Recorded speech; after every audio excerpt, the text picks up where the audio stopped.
Hi, a very warm welcome to Dutch Shell Collectibles. Here today in Crewe at the Crewe Heritage Centre. So I'm going to take a look around the locos that they've got here, but obviously star attraction is the APT, and I've seen this many times in passing, and this is the first time I'm actually going to get to go inside. So join me as we take a stroll round. Yeah, it's awfully rainy today, unfortunately. This is on Saturday at the beginning of August, so yeah, typical British summer. We'll start with the InterCity 125. This one's named the Red Cross. Let's go up in the cab. I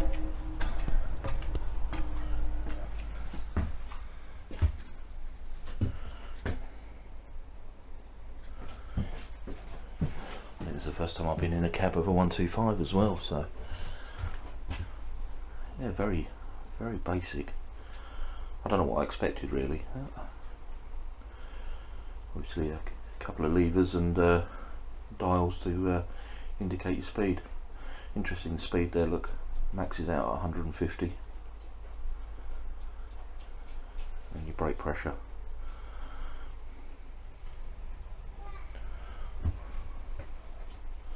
Right, let's head further down and have a look at the engine. A little bit with the floods, I don't want to get my feet wet. Thought we'd be able to go inside and see the actual motor there, but unfortunately not. There's not really much to see in here, unfortunately.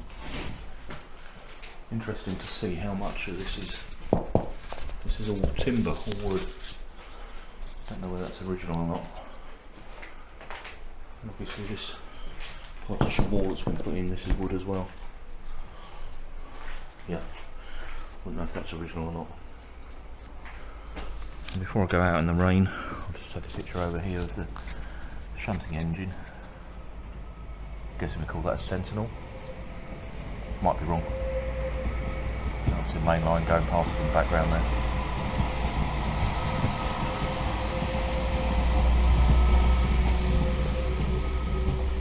With Crewe being one of the sort of rail hubs in the UK, the Heritage Centre is actually split with railways running either side of it. So if I look down that way, I can see Crewe Station. Then we've got tracks to this side and also tracks running down the other side of the centre. Right, I'm going to brave the weather again. The steps are quite slippy, and there's a lake at the bottom. Right, got another motive car from the APT. So they've got a complete APT on the other track over there. We'll go to that in a minute and have a look. But this is a sort of spare power car that's sitting to the side there. And we've got 225. Some form of tram here.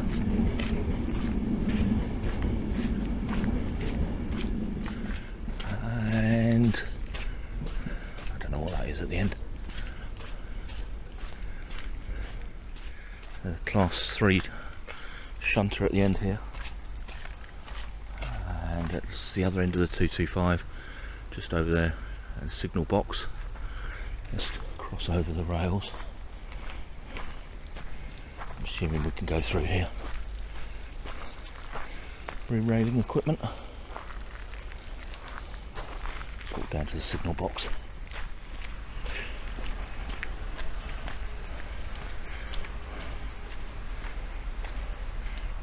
I don't know if it's open, but we'll go up and have a look.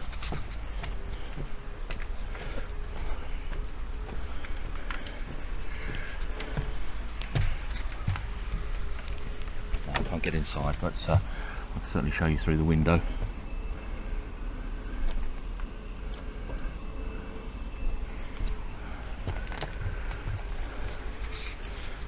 Somewhere to grab some shelter over there. I'm just going to get out of the rain for a moment. My glasses are covered in raindrops, I can't see a thing.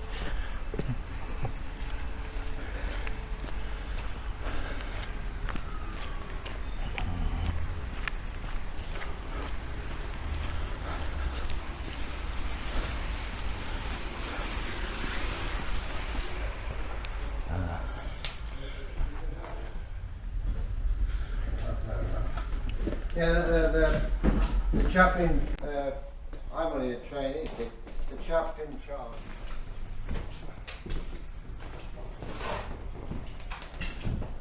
Oh.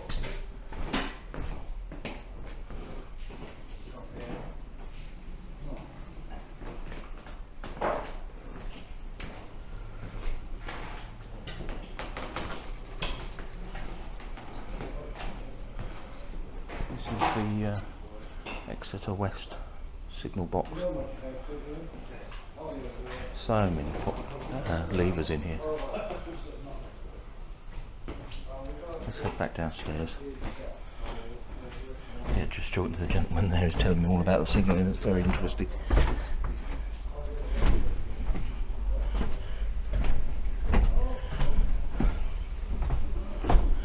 And then down underneath, a bit you don't normally get to see. This is obviously all the interlocks and counterbalances and things and springs and levers down the bottom here, attached to the pulleys. So when you pull the lever at the top there, it actuates either the obviously the points or the signals. Yeah, very interesting. I'm going to brave the elements again.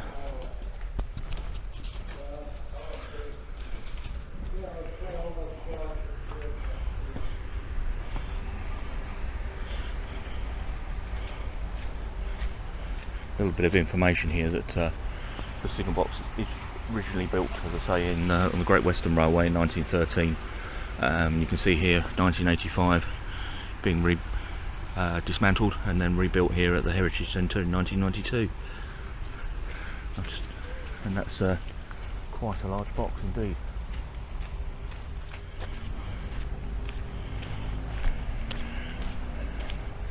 Right, let's head back down towards the locos.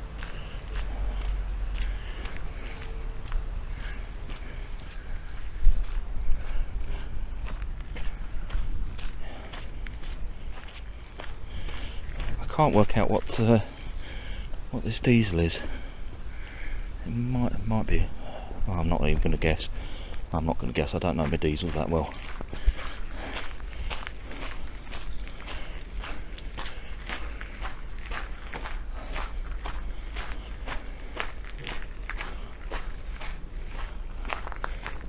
Is it a class 30? Yeah, it's a class 37. I'm sure it is.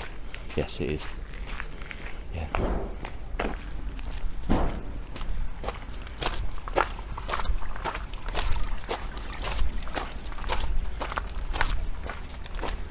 We've got a coach here from it looks like the Virgin Railways colours.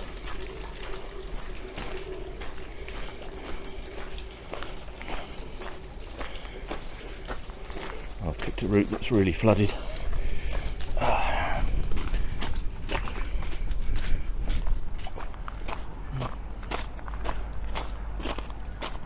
Got another 125 here.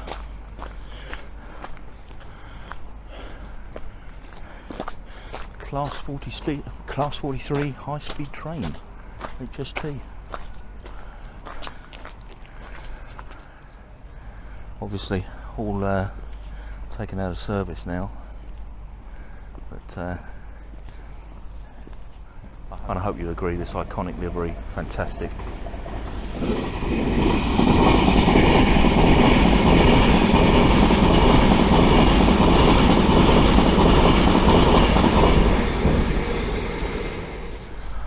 And on to the star of the Heritage Centre, I guess, which is the InterCity APT. This is actually really a bucket list thing for me.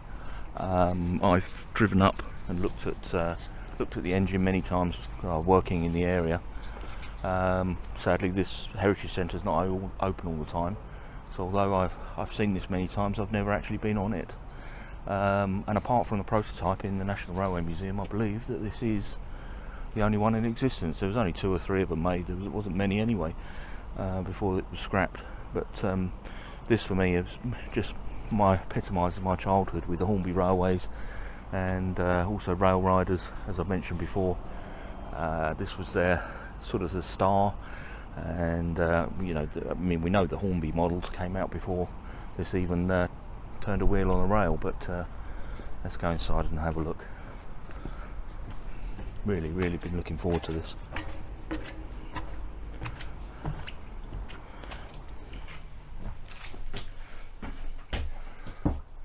The cab is very similar to, obviously, to the 125. A big light right in the middle there that says tilt fault. Quite interesting.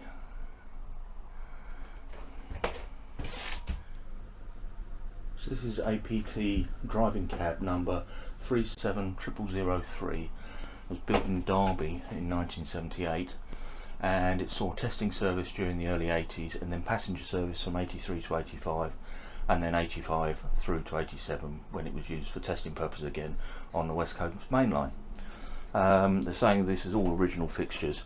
I was quite intrigued by all the different dials on here. I'm just trying to see if it tells you how it's tilted, you know, whether there's some sort of indicator. Much, I suppose you'd feel it. See the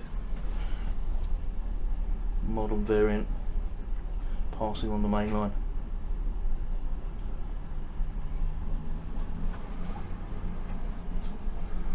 Marvellous. Right, let's move further down.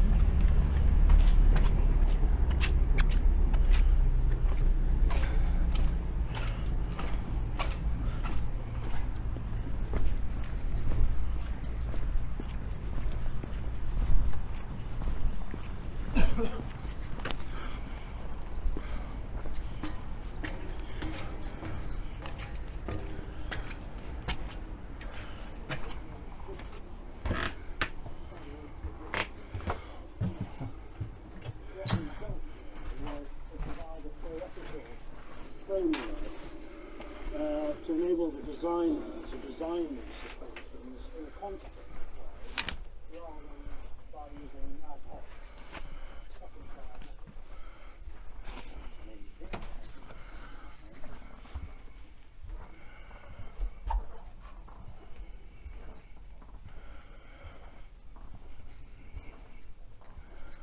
It's the galley or kitchen,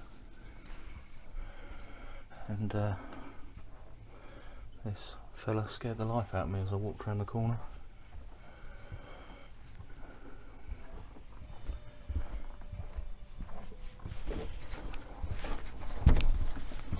Walking down the train.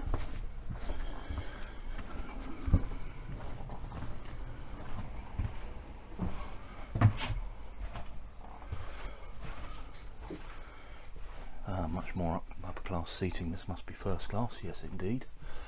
Says it on the window.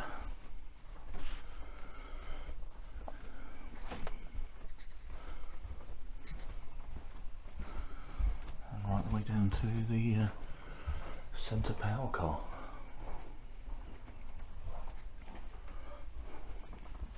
So as I say, my very first time on an APT. I never got to travel on one. I hear that you know, the tilting mechanism gave people motion sickness, which wasn't good,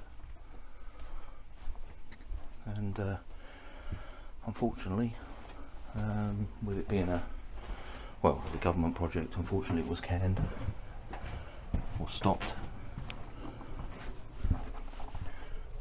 and a lot of the things that were learnt from this loco then went overseas, and obviously we have the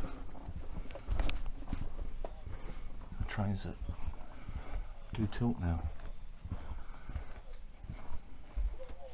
I just think it's such a shame.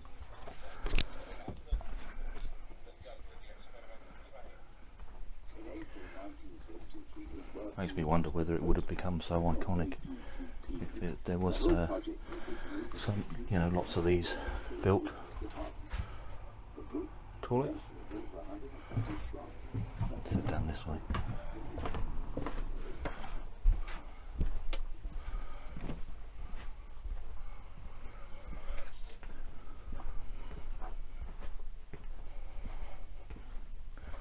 Got very strange sort of musky damp smell in here. I think this was the one that was left quite abandoned in, I think it was in Derby for many years, in quite a sorry state, and obviously it's come back here and been cosmetically restored. I have seen, if you look on YouTube, you'll see videos of the train actually tilting. They do, the tilting mechanism on this does still work, and yeah, they do tilt it from now and again as a demonstration. So this is coach 48404. Just going to come back outside for a bit because it's actually, the rain's eased off. Give you a view down the side of the full train.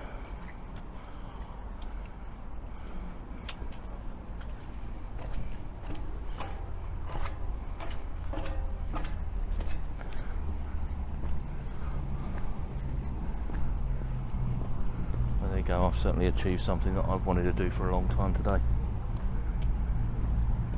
You see here the common bogie between the lead car and the coach.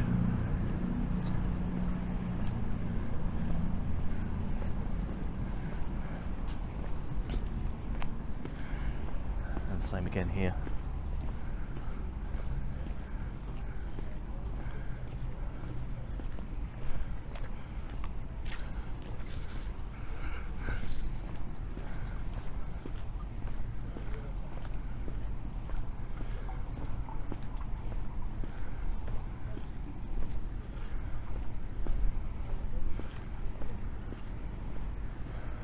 And then the power car.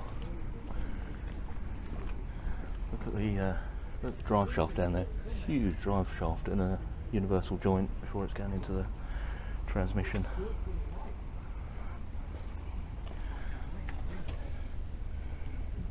Yeah, and you can see the pivot there in the middle, the bearing. Looks like the bearing to tilt the tilt mechanism.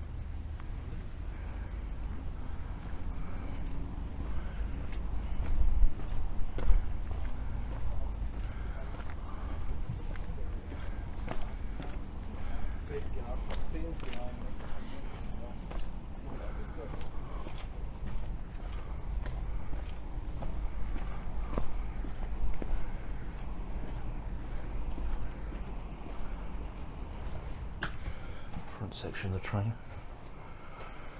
Model here of the APT-E and the which was the prototype. Some pictures on the wall of it being assembled. Fantastic. I do have some of my own memorabilia which I'll try and include in the video.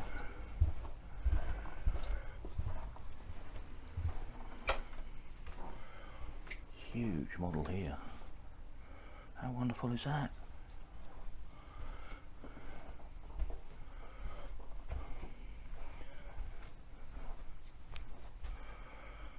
It does beg the question, how did they get it in here?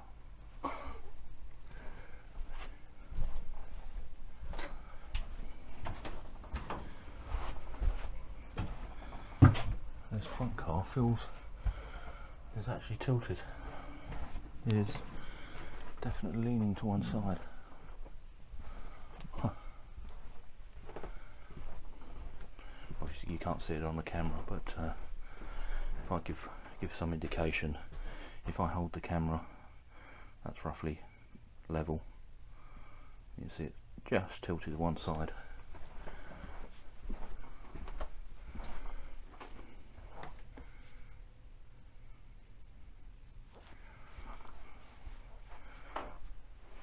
Yeah, again, if I let's go back this way, and part of the model that was in there. Look inside. How lovely is that? Now, if I just show you through the door frame there, you can obviously see the coach in the distance, and you can see how this one is just askew to it. So yeah, this there are some wonderful photographs in here, but it does say that they are under copyright from the owner, so I won't film them.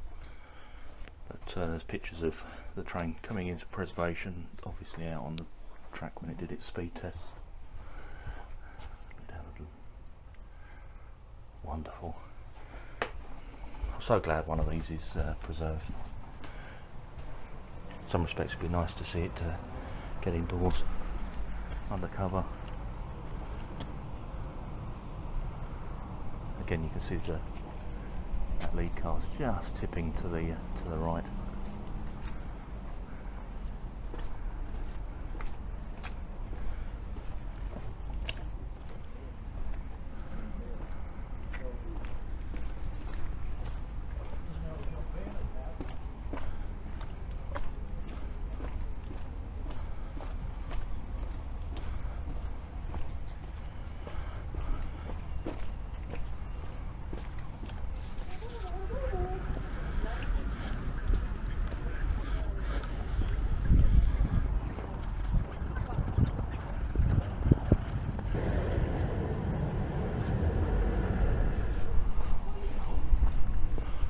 Miniature railway here. Obviously not running because of the awful weather, but let's go see if we can get a look at the locos.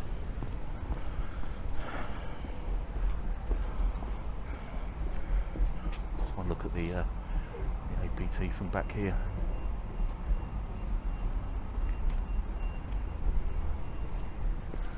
Right, there's the miniature railway. Nice little station there. They've used a sack barrow to seating.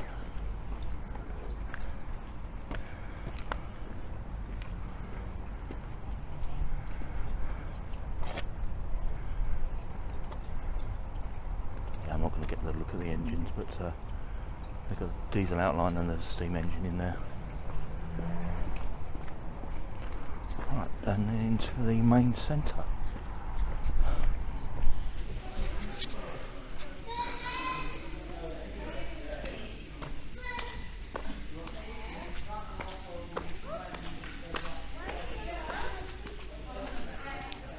So this is the frames and frame smoke box and bits of the body of the L&NWR new build George V locomotive.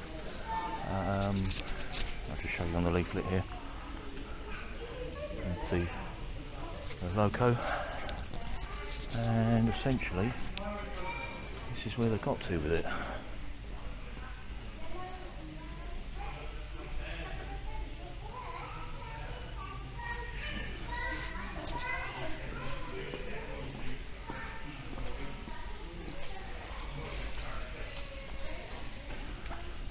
Right, I've learnt something there. So it's London North Western Railway. Of course it is. When I was saying L&NWR, I was trying to think what on earth does that stand for, but yeah, just a moment there.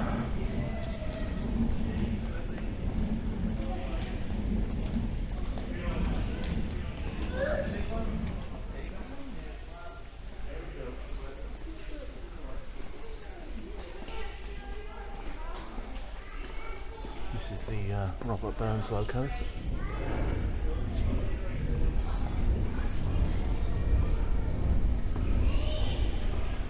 Class 87. Go around the other side so I can get a better picture of it, but beautiful condition.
head over and look at the model railway.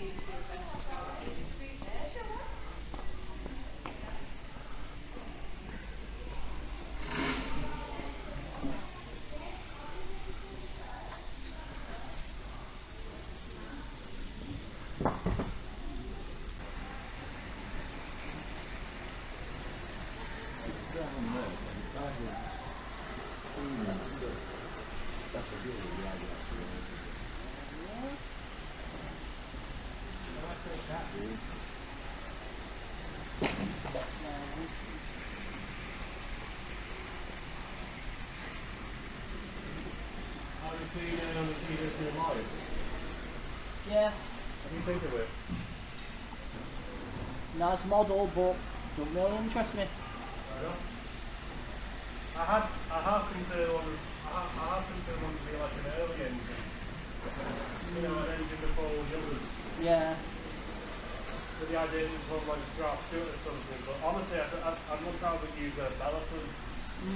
Because that fits more the general population.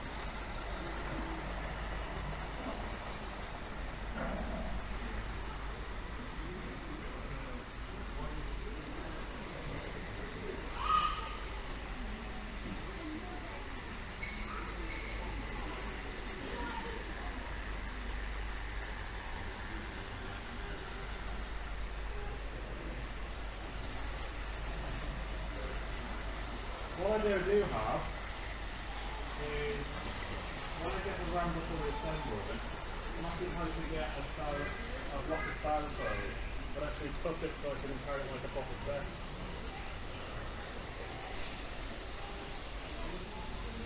It's only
Just in the container there you can see one of the engines for the miniature railway that got running on the site.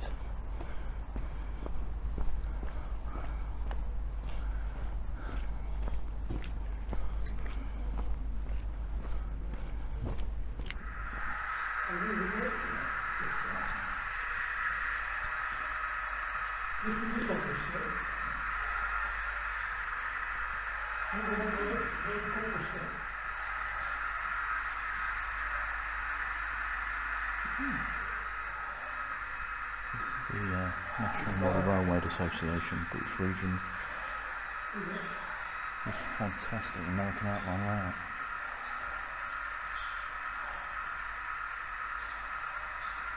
Nothing running at the moment.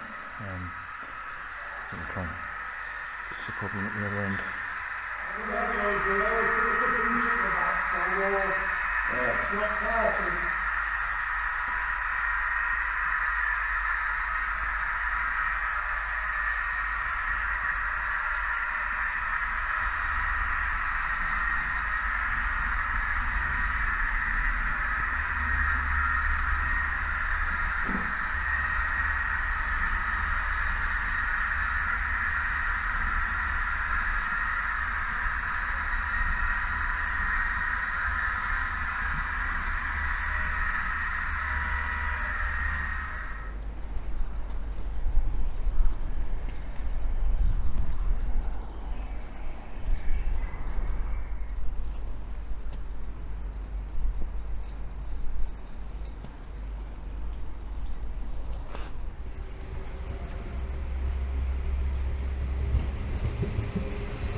if the microphone's picking it up, but I can hear the crackling of the electricity through the wires, with obviously with the rain on them.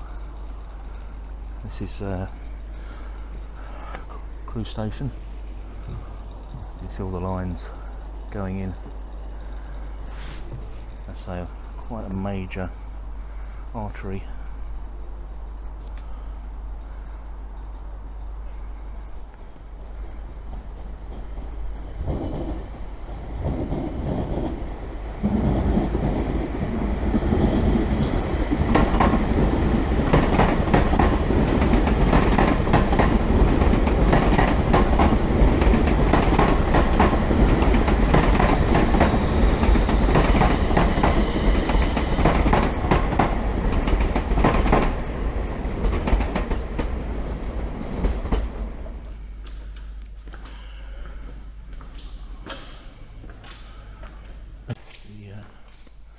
Crewe North junction box.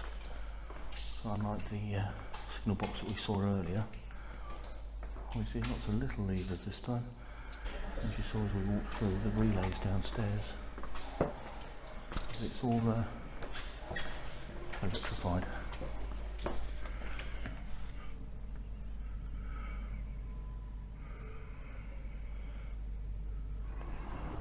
Well, I've certainly had a good couple of hours walking around the Crewe Heritage Centre. Achieved one of the things on my bucket list, which was to go on the APT, so I hope that's been of interest, and thank you ever so much for watching. With that, I'll leave this video there, and I'll catch you on the next one.